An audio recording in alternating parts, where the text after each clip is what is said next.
It's been a moving morning, and also one with some news out of not just St. Peter's, but some big developments with President Trump and the White House confirming. Air Force One already wheels up from Rome. President Trump, First Lady Melania Trump, already heading back to the United States. You can hear there's other motorcades still moving behind us, but the president arrived early, as you can see, and he and the First Lady were paying their respects first to Pope Francis and checking out his mortal remains. They went past the casket, and then there was a little gap, as you mentioned, Bianca, before we saw President Trump and First Lady Melania Trump come out of the Basilica into St. Peter's Square to take their seats.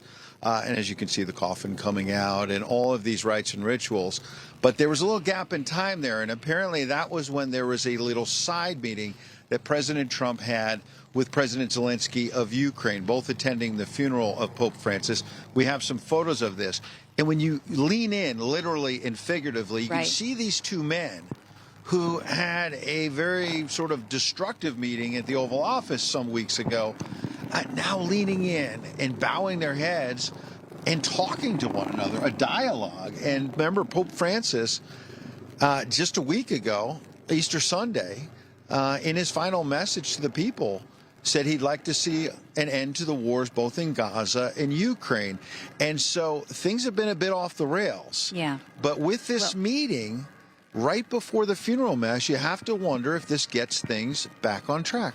We certainly hope so. There was reports that Zelenskyy may not have attended, but indeed, as we know, it's fortuitous he was here. And even when he landed last night, 10:54, a short time later, President Trump did truth about the deal in Ukraine, saying he said it's time to finish it off. So we watch these pictures, remarkable, of course, on the backdrop happening here inside St. Peter's Basilica. Information, truth is freedom, is Newsmax. It's real news for real people.